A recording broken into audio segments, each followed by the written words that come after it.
Alors bonjour à toutes et à tous, c'est l'évangéliste Cospiel et aujourd'hui on se retrouve pour une série de 5 enseignements sur le célibat. On va essayer de répondre à plusieurs questions telles que est-ce que le célibat est une malédiction, à quoi sert le célibat, qu'est-ce que je dois faire dans le célibat, quel est le but du célibat, le plan de Dieu pour un célibataire. On va essayer de voir un petit peu et même on va voir qu'un célibataire peut être célibatant. Donc on va parler de toutes ces choses, on va répondre à toutes les questions. C'est important de suivre les 5 vidéos parce qu'elles seront complètes et puis prendre de quoi noter. C'est parti.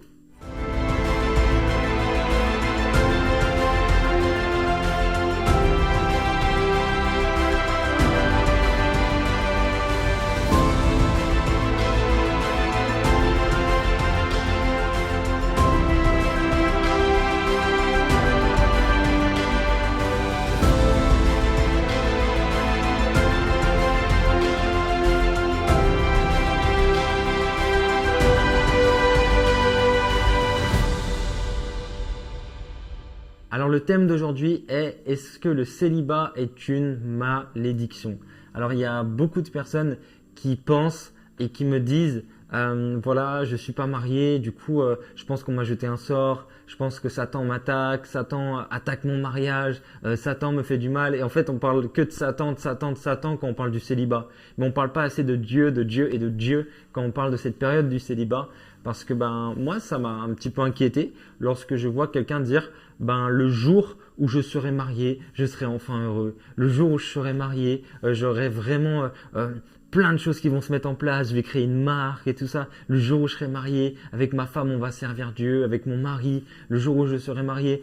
Et en fait, on vient un petit peu idéaliser le mariage. On va se dire, le jour où je me marie, je vais vivre. Sauf que c'est pas ce que la Bible dit. Le célibat n'est pas une malédiction. C'est pas parce que tu n'es pas marié que tu as la mort. C'est pas parce que tu n'es pas marié que tu ne peux pas commencer des projets. Et je dirais même, la période de célibat, et ça faut noter, c'est une période où on se construit. On se construit. On comprend la vision que Dieu a pour nous. La période de célibat, c'est une période où tu découvres Dieu, tu découvres ton identité, tu découvres la relation merveilleuse que tu peux avoir avec Dieu, et ensuite tu la construis, tu la bâtis. Mais des gens veulent commencer leur vie le jour où ils sont mariés. Mais une fois que tu vas te marier, ta femme par exemple, elle va amplifier ce que tu es. Elle sert à ça la femme, à amplifier, à t'aider dans ce que tu fais. Mais si tu n'es rien, si tu n'as pas de vision, elle va amplifier du néant. Et du coup, vous n'allez pas avancer.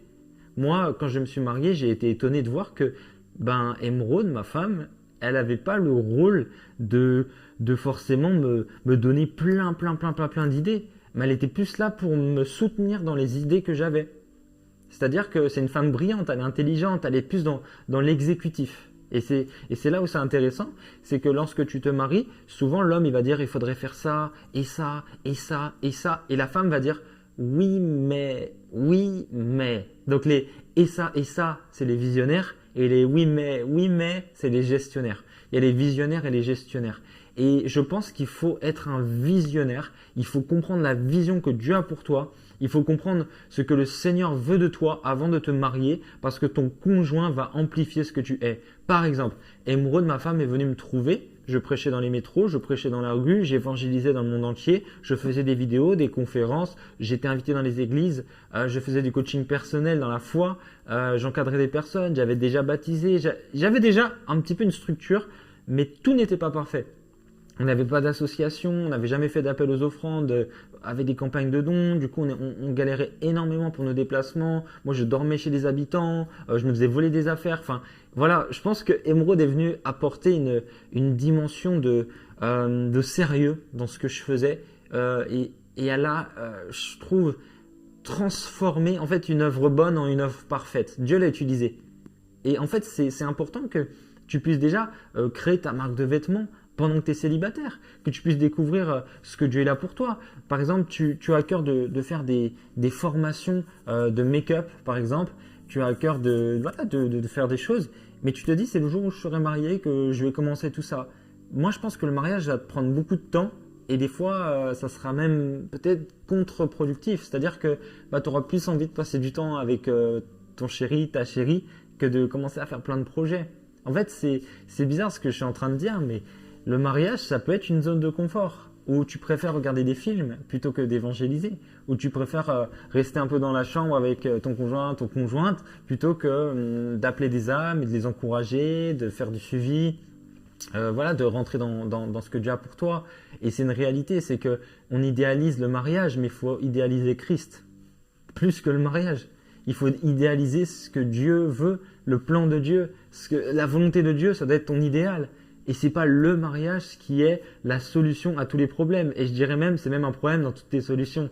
Il y a beaucoup de situations où le mariage va devenir parfois un problème. C'est beau de se marier, mais maintenant tu galères à te nourrir, tu n'as pas les finances, bientôt tu auras 2 personnes à nourrir. Et bientôt 3 avec des enfants, 4. Et ça sera beaucoup plus dur. Donc en fait, je pense que le mariage est un privilège, une grâce, mais c'est aussi une grande responsabilité. Donc c'est pas une malédiction d'être célibataire, si on revient dans le thème, c'est vraiment un temps de préparation, je dirais, dans la vie. On va le voir aujourd'hui, mais j'ai noté plusieurs points. Le premier point, c'est un temps de préparation. Alors dans la deuxième vidéo, je vais bien développer ce point, mais Genèse 2,24 nous dira « C'est pourquoi l'homme quittera son père et sa mère et s'attachera à sa femme et ils deviendront une seule chair. » Alors, c'est écrit, c'est pourquoi l'homme quittera et pas l'enfant, pas l'adolescent, l'homme. Ce qui veut dire que Dieu va donner un héritage à un homme. Dieu attend que tu sois un homme pour te donner ta femme. Et même toi, ma sœur, Dieu attend que tu sois une femme et plus une enfant. Et c'est très important de le montrer, non pas aux hommes, non pas à ses parents, mais de le montrer à Dieu premièrement, qu'on va pouvoir assumer un mariage. Moi, je vois des personnes me parler de mariage alors qu'ils passent leur vie sur FIFA, déscolarisés, ils passent leur vie sur la console, et ils veulent se marier, ils veulent qu'on prie pour leur mariage. Moi, je comprends que Dieu est un Dieu de grâce, un Dieu d'excellence, mais maintenant, une fois que tu as ta femme, elle va te servir à quoi? Comment tu vas pouvoir partager ta vie si tu n'as pas de métier, tu n'as pas de finances? Donc on va parler de tout ça dans les prochaines vidéos, mais le premier point, c'est le célibat. C'est un temps de préparation. Et c'est pas un temps où tu es maudit et puis il n'y a rien qui va. Je pense qu'il n'est pas grave de se marier un peu tard. Il n'est pas grave de se marier tôt. Il n'est pas grave de se marier au bon âge. Ce qui est grave, c'est de passer à côté de ce que Dieu a pour toi. Ce qui est grave, c'est de faire en sorte que ta vie soit en stand-by le temps que tu sois marié. Ça, c'est grave. Ce qui est grave, c'est que Dieu a beaucoup de choses pour toi, célibataire, mais toi, tu ne veux pas les faire parce que tu veux être marié pour les faire. Ça, c'est grave. C'est-à-dire que tu procrastines, tu remets à demain, tu annules ce que Dieu a pour toi parce que tu attends de le faire à 2. Mais je pense qu'il ne faut pas servir Dieu avec des conditions. Sinon, on fait de Dieu notre serviteur. Et aujourd'hui, on n'est pas là pour faire notre volonté, mais la sienne. Amen. Le deuxième point c'est le célibat est un temps pour construire ta relation avec Dieu. Donc ça, on va le développer dans une autre vidéo juste après, mais c'est vraiment un temps où tu vas pouvoir construire en fait une relation où personne ne pourra changer cette relation. Dans le sens, quelqu'un pourra l'améliorer, mais personne ne pourra la détruire. Parce qu'en fait, tu peux être amené à rencontrer quelqu'un qui aura des hérésies, qui n'aura pas forcément compris tout ce que toi tu as compris, et toi tu pourras l'enseigner et l'amener vers la vérité. Je pense qu'il est vraiment difficile aujourd'hui de voir quelqu'un qui prie Jésus-Christ de Nazareth, qui a une relation très forte avec lui et qui demain rencontre une personne qui ramène trop un prophète dans l'histoire, qui ramène trop un prophète, un homme de Dieu, qui ramène quelqu'un qui est mort il y a quelques années mais qui avait laissé une religion. En fait, il y a beaucoup de religions qui sont liées au christianisme et des fois on voit que c'est au travers du mariage que les personnes rejoignent cette religion. En fait, je dirais qu'il faut que tu sois ancré sur le roc en Christ, que tu connaisses ton identité afin que ton nouveau conjoint ne te fasse pas changer de religion ou te donne des hérésies, des fausses doctrines. Je ne sais pas si tu as bien compris, mais il faut que tu connaisses ton Dieu parce que tu vas être confronté à un autre humain tous les jours de ta vie et il faut que tu tiennes ferme dans tes convictions. Parce que si tu crois qu'il y a de salut que par Jésus-Christ et qu'après ton mariage, tu crois qu'il y a aussi le salut par une prophétesse des années 1950 qui avait laissé un message, il faut plus suivre cette prophétesse que la Bible, ça existe. Et des fois, c'est par le mariage qu'on tombe dans des hérésies. Donc il faut être très très fort et puis il faut savoir avoir une relation avec Dieu quand on est seul pour que quand il y ait du monde, on puisse avoir cette relation. Il faut vraiment aujourd'hui que tu puisses construire cette relation seule avec le Seigneur avant d'être marié. Comme ça, tu vas impacter ton futur conjoint. Troisième point, ça peut être un don de Dieu d'être célibataire. Ça peut être une dévotion, ça peut être vraiment un temps de mise à part. Il y a des personnes qui sont célibataires et c'est vraiment un temps de mise à part. Ça peut être pour toute la vie. Donc on va parler du don de célibat dans une autre vidéo. Donc là, on va vraiment parler de tous les aspects, mais c'est pas une malédiction. Ça peut être un don. L'apôtre Paul dit, moi je vous recommande d'être comme moi, pleinement consacré au Seigneur. Parce que lui, il avait compris, il y a plein de gens qui existent dans ce monde qui ne se marient pas pour servir Dieu à temps plein. Ça s'appelle le don de célibat et on va en parler prochainement. Donc, il faut suivre toutes les vidéos. Et il y a une autre chose qui prouve que ce n'est pas une malédiction, c'est que Dieu peut faire le ménage dans ta vie. Alors, des fois, on se dit, quand on va à l'église, on nous fait un lavage de cerveau. Eh ben, c'est vrai, c'est faux. C'est faux dans le sens, c'est pas une secte. C'est magnifique de rencontrer Jésus et d'être avec des frères et sœurs. Mais maintenant, c'est vrai parce qu'il y a beaucoup de choses sales dans notre manière de penser, beaucoup de choses souillées. Parce que toi, par exemple, tu t'es habitué à ce qu'une femme, elle soit là juste pour le lit, pour être polie. Et ben, Dieu va te montrer qu'elle n'est pas là que pour ça. Toi, tu t'es habitué à tester ton conjoint avant de te mettre avec dans le lit. Et ben, Dieu va te montrer que c'est pas comme ça que lui il pense. Et en fait, il y a un temps de ménage où il va changer ta manière de penser, où le physique sera très très important, mais que le cœur et la vision aussi. Et en fait, c'est important parce que de nos jours, entre une fille magnifique et une autre fille magnifique, comment tu vas faire le choix? Eh ben, tu vas dire, bon, elle est un tout petit peu plus belle, elle, j'aime bien comment elle marche. Il n'y a pas que ça. C'est trop important de choisir son conjoint selon le physique, c'est trop important. Moi, j'ai d'abord trouvé Émeraude belle avant de la trouver spirituelle et humble. Mais il n'y a pas que ça. Et du coup, on va essayer de voir quels sont les faux raisonnements d'un célibataire. Il y a beaucoup de choses à savoir. On va essayer de développer ça au travers de toutes ces émissions. Mais s'il y a une chose à savoir, c'est que quand tu es célibataire, Dieu, il fait quelque chose de très fort, c'est qu'il te renouvelle, il te transforme. Et je dirais que c'est même durant ton célibat qu'il fait le plus gros taf, le plus gros boulot avec toi. C'est-à-dire que la circoncision, elle se faisait les premiers jours de la naissance. Elle se faisait dans les premiers jours. Parce que on enlevait en fait le prépuce de l'enfant. C'est ça la circoncision. C'est-à-dire que Jésus prêche la circoncision et il dit la circoncision, c'est la circoncision de cœur. Et ça se fait au début de la vie chrétienne. C'est un acte très radical qu'on faisait à l'enfant. Et aujourd'hui, c'est un acte très radical que Dieu fait à tout homme et toute femme qui l'accepte dans sa vie. Mais ça doit se faire au début. Je dirais que la plus grosse part de Dieu dans notre vie, elle se fait au début. Et c'est souvent dans une période de célibat. C'est la plus grosse part. Où tu étais colérique, Dieu te transforme. Où tu étais quelqu'un qui ne faisait pas confiance, Dieu t'apprend à faire confiance. Mais c'est vraiment durant ton temps de célibat que Dieu va façonner ces choses. Si tu refuses le façonnement, tu vas tout simplement pousser Dieu à prolonger cette période. Moi, je crois ça. Je crois ça. Parce qu'en fait, moi, lorsque je me suis marié, je croyais un petit peu parfait. Je croyais que j'avais trop d'amour, je croyais que j'étais trop humble. Mais en fait, je me suis vraiment craqué. Je me suis dit, en fait, non, c'est bien d'être humble 3 jours, 5 jours. Mais une semaine, 2 semaines, 3 mois, ou au bout d'un moment, tu commences à être un peu égocentrique, à penser à toi. Ouais, mais moi, ce soir, je vais regarder ça. Ouais, mais demain, je vais évangéliser. Pourtant, ta femme, elle est malade et du coup, elle préfère le faire un autre jour. Ou alors, tu veux faire un live ce soir, mais elle veut passer du temps avec toi. En fait, il faut comprendre que souvent, on a une mauvaise idée du mariage.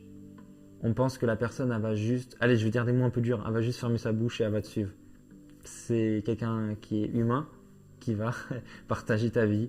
Et tu vas devoir faire un super gros travail célibataire pour apprendre à considérer les besoins de l'autre. Et ça, c'est ce qu'il y a de plus dur. Nous, on a été suivis par le couple Jérémy et Annabelle Sourdril.